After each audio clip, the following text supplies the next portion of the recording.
Caríssimos, René de Paula Júnior falando, estou aproveitando aqui esse farol vermelho.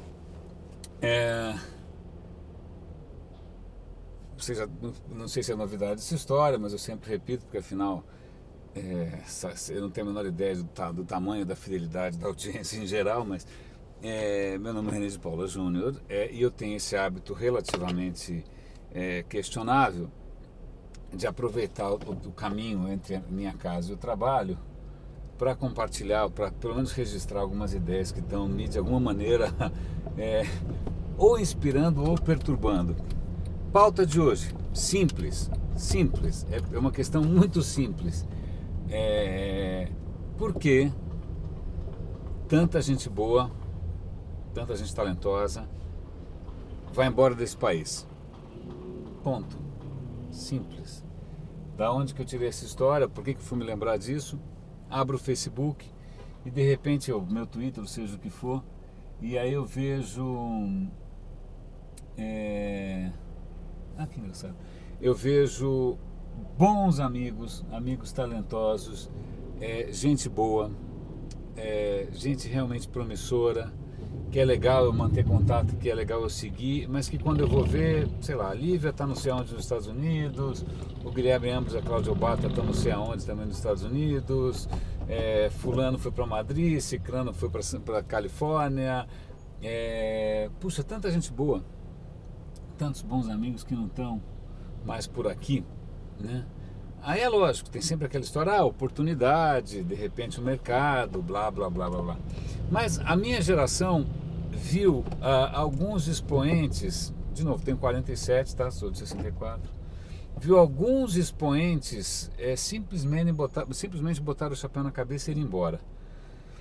Tá? É lógico que alguns foram embora por causa da ditadura, sei lá, Caetano e Gil saíram daqui porque a coisa estava realmente pesada. Chico Buarque, né? Mas voltaram. Mas muitos simplesmente foram e morreram lá, né? Tom Jobim, Paulo Francis, Pelé foi embora, né? Muita gente boa foi embora daqui. E aí, vamos ficar com essa questão na cabeça, e eu vou fazer agora uma leve digressão, mas eu acho que espero que volte ao ponto. Eu tenho de uns tempos para cá lido bastante sobre temas diversos, e aí volta e meia uma coisa que aparece é a questão do Darwin, da evolução e da seleção natural, blá blá blá blá. Mas eu fiquei super emocionado. Você tem em Londres, tem uma catedral maravilhosa, gigantesca, e que dentro dessa catedral, além deles enterrarem reis, rainhas, duques, o diabo, tem ali enterrados os maiores expoentes da cultura britânica. Então estão ali, sei lá, Oscar Wilde, grandes poetas, blá blá blá blá. Tem um canto dos poetas, você quase chora, tem até o D.H. Lawrence está lá, aí tem o canto disso, canto daquilo, então tem vários expoentes ali enterrados. E tem ali inclusive um altar para o Isaac Newton. Pô, que coisa louca, né? Um cara, né, um dos pais da ciência. Tudo bem, o Isaac Newton era um cara religioso, então vamos pegar logo ali em frente, mais uma coisa para chorar, está enterrado. Está lá uma homenagem ao Darwin, que também teve lá, também era um cara fundamentalmente religioso, com uma série de inquietações, mas que no final da vida ele começa a questionar isso, mas que também deu uma série de golpes aí na questão religiosa, mas o cara está lá enterrado em solo britânico, numa catedral, blá, blá, blá, blá. E eu fico pensando quantos brasileiros, quantos expoentes estão lá para fora. Mas vamos pensar de novo na questão do Darwin. Uma das questões fundamentais da evolução, ou do que promove a evolução, é o seguinte: são duas, não é nem a questão da adaptação, porque isso parece que de repente a gente está querendo se adaptar, né? Não, simplesmente o que, me corrijam se eu estiver errado, o que está por trás disso é o processo pelo qual a vida se multiplica e se perpetua, ele gera variações. Né? Não são cópias idênticas nunca, não é sempre tudo idêntico, sem parar, porque tem um erro ali, tem volta e meia alguma coisa sai um pouco diferente, erro. Aí o que acontece, nascem coisas diferentes. O que acontece é que quando essas coisas vão para o mundo, alguns sobrevivem, outros não. Aqueles que sobrevivem porque a diferença deles acabou sendo uma vantagem, transmitem essa vantagem. Então é um processo bastante mecânico, bastante, como é de dizer, bastante burro. Não é que é burro, é simples, é muito primário. Mas que foi essa questão, quer dizer, você ter variedade e alguma coisa que favorece mais ou menos, que promoveu, né? Tá todo mundo aí, essas árvores, eu, você, as bactérias, tá tudo aí. Magnífico, tá? Por que eu estou lembrando dessa história? Uma vez eu estava assistindo uma palestra, o Guy Kawasaki é um cara super importante, muita gente não deve lembrar, ele foi evangelista da Apple e tal, e hoje ele está muito ligado ao mundo do empreendedorismo no Vale do Silício. Ele estava dando uma palestra e tal, e um dos papéis dele hoje é identificar startups e blá blá blá. E alguém perguntou lá como é que se identifica uma startup. Eu falei, cara, na verdade, nunca dá para saber a priori o que vai dar certo e o que não vai. Ninguém podia imaginar que o Twitter ia dar certo, ou o Facebook especificamente, ou sei lá, alguma coisa ia dar errado, ou o YouTube. Ninguém consegue imaginar isso a priori. Aí eu falei, olha, como não dá para imaginar a priori, a melhor coisa a fazer ele usa uma expressão em inglês que é deixar que 1000 flores floresçam. Então tem um ambiente propício, né, que favoreça, né, o surgimento de inúmeras variedades, e que uma delas vai dar certo, ou uma ou duas. E aí eu venho volto para a questão do Brasil, tá? Eu me lembro tive um grande amigo, um americano que morou aqui um tempo, tinha um português maravilhoso, o cara se adaptou super bem e tal, e eu lembro que era um cara muito sagaz, muito inteligente. Hoje ele mora em Berlim. E o Matheus uma vez virou para mim e falou, por que aqui no Brasil vocês são todos iguais? Aí eu falei, igual? Puta, eu moro em São Paulo, né? Cada feição aqui é uma permutação aleatória de DNA, né? Tem de tudo, tem todos os sotaques, tem todas as cores. Aí ele falou, não, vocês se vestem todos iguais, as mulheres se vestem todas iguais, os homens se vestem todos iguais. E aí que eu percebi que realmente, comecei a perceber, na verdade, que por alguma razão obscura, isso fica para os sociólogos, né, responderem, nós prezamos a uniformidade, né? Naquela época, acho que a coisa que veio à cabeça, ela falou, não, que na verdade, na época não tinha nem internet, né? Então você tinha mídia de massa, você tinha um canal que era hegemônico, que era a Globo, você tinha as novelas, e as novelas ditavam a moda, o corte de cabelo, as roupas e tal, né?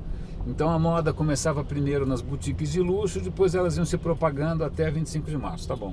Essa era uma explicação possível, né? Que você tinha, na verdade, uma vitrine hegemônica de como as coisas deveriam ser, tal. Mas de qualquer maneira fica hoje acho que eu não pensaria dessa maneira, mas fica essa questão, por que nós somos tão homogêneos, né? E para um pouco para pensar, me corrija se eu estiver errado, mas se você andar na rua, as mulheres hoje estão todas com o mesmo cabelo, todas com o mesmo peito, todas com a mesma bunda, todas com a mesma bota para fora da calça.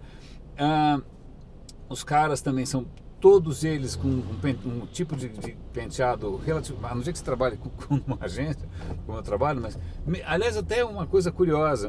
Então vou fazer um parênteses aqui. Eu comecei a fazer engenharia, larguei e fui fazer ECA, fazer comunicações, tá bom. Eu achava que na ECA ia ser o paraíso da contracultura, da diversidade, né, da variedade, da tolerância, tal. Aí eu percebi que mesmo na nossa contracultura existe uma super homogeneidade. Se você não tiver a tatuagem certa, o piercing certo, a roupa certa, você está fora, né? Então a gente, por alguma questão que me escapa, a gente tem códigos bastante rígidos, embora praticamente invisíveis, de como é o jeito certo.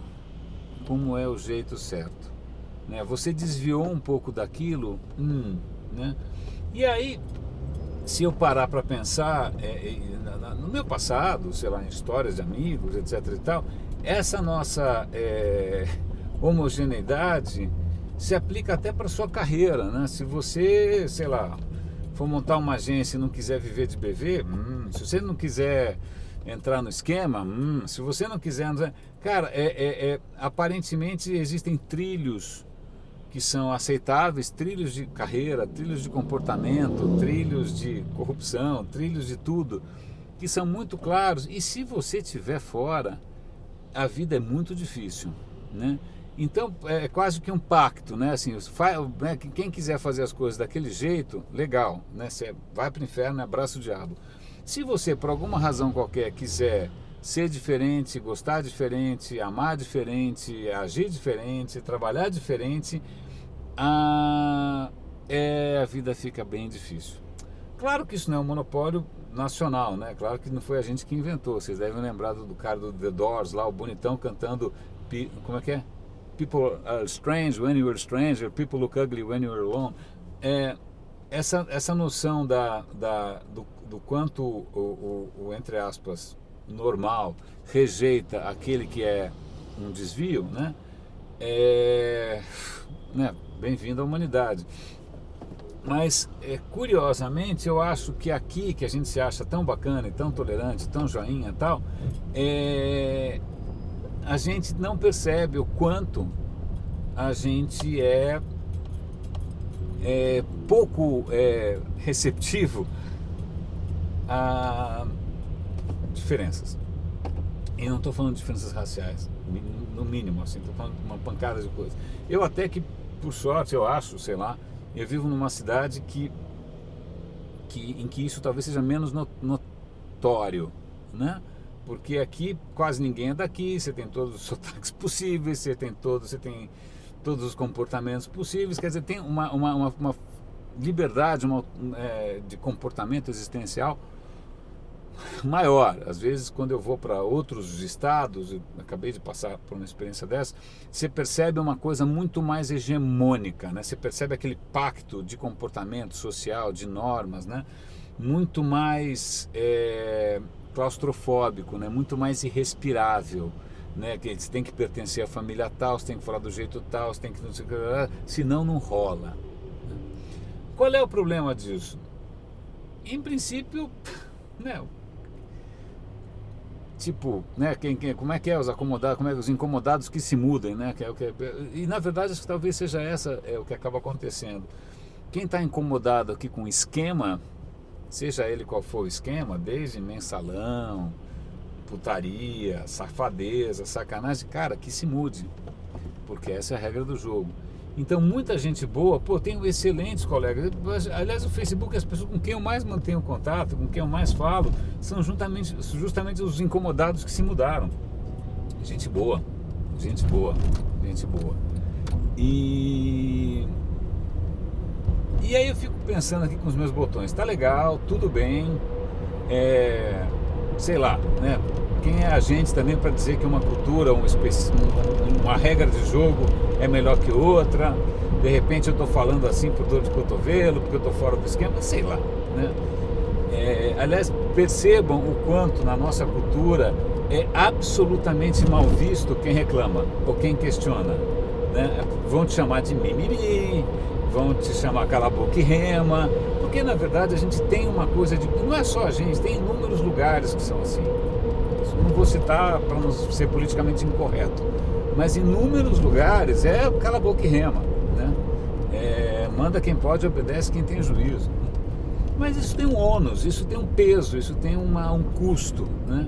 E um dos custos é justamente, vamos voltar para a questão da seleção natural, é o seguinte: se você automaticamente abafa qualquer variação, né? Ou se você tem um ambiente onde não é possível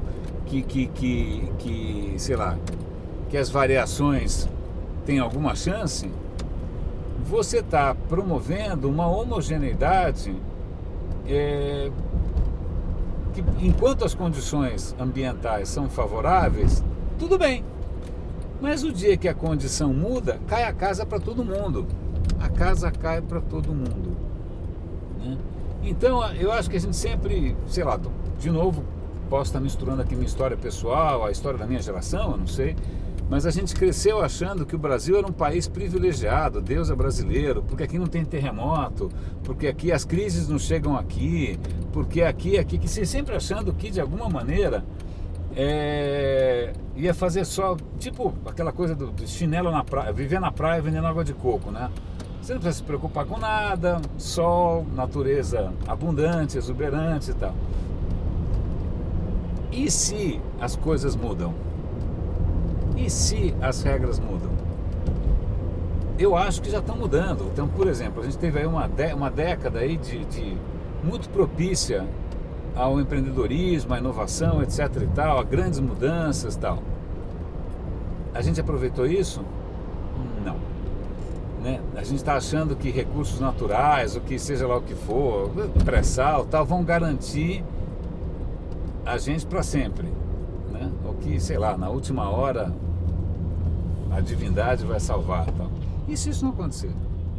E se de repente o paradigma estiver mudando, né? Se de repente o que realmente fizer diferença para uma nação não vai ser, sei lá, o seu poder de consumo, mas seu poder de inovação, ou a justiça, sei lá. E se estiver mudando? O que a gente fez a respeito?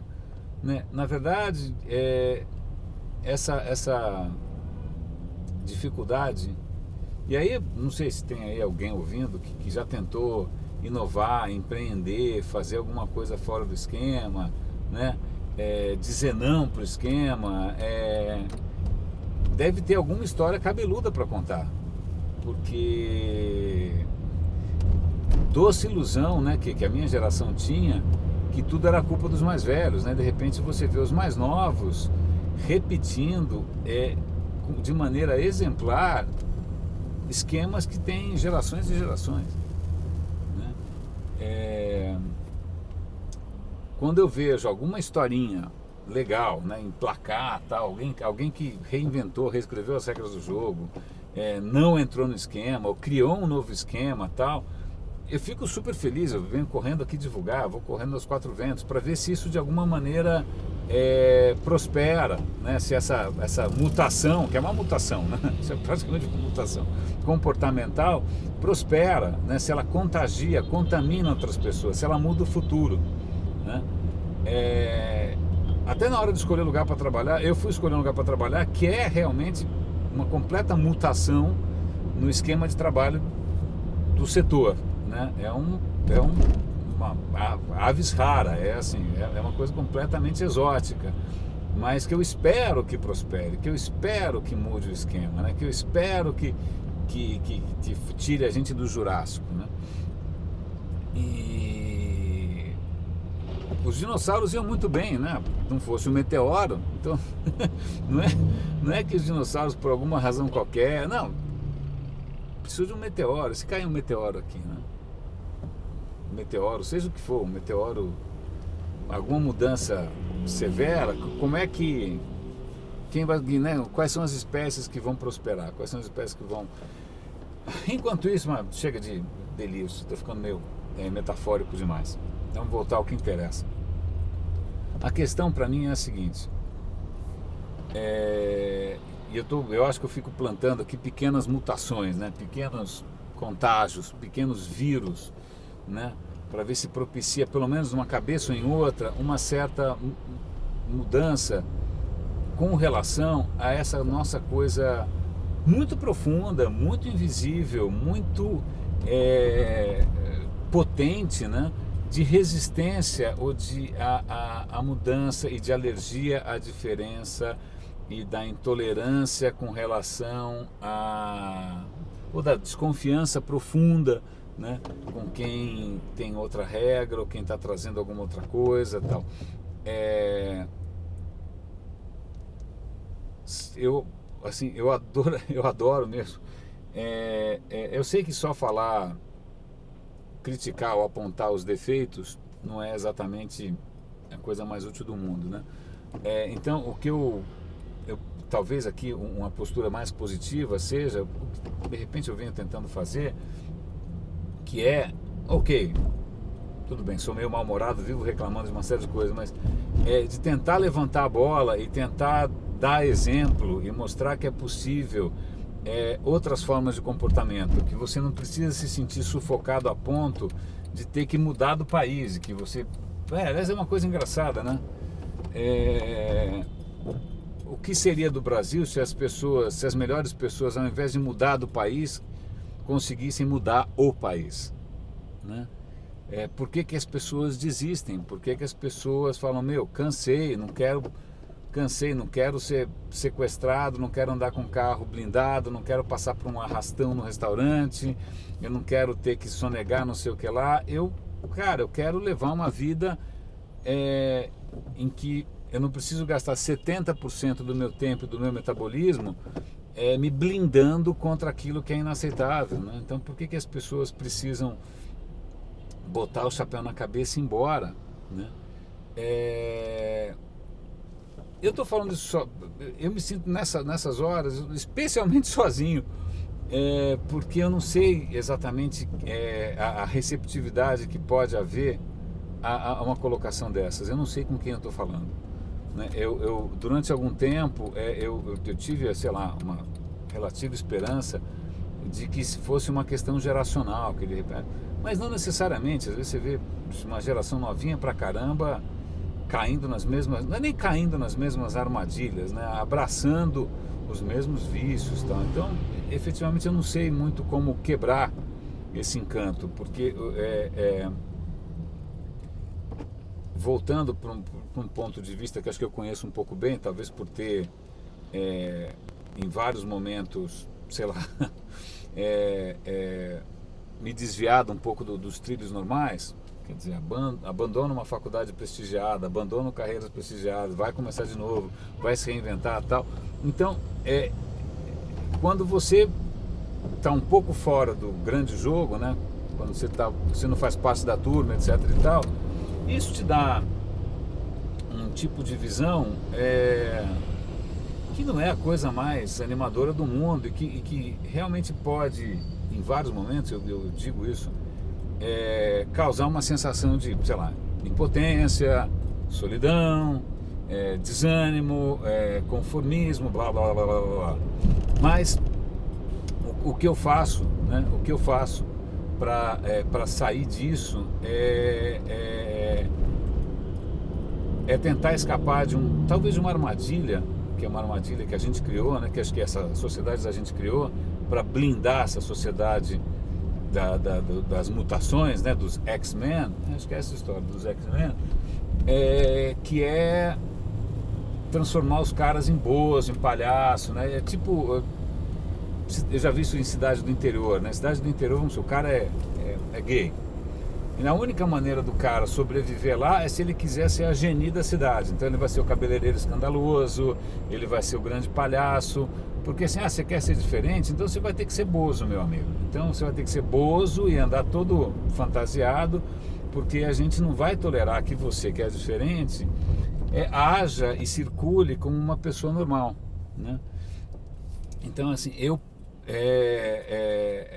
já vi esse filme, né? Se você quiser ser o cara esquisito, né? O bozo, tal, que você quiser vestir essa carapuça,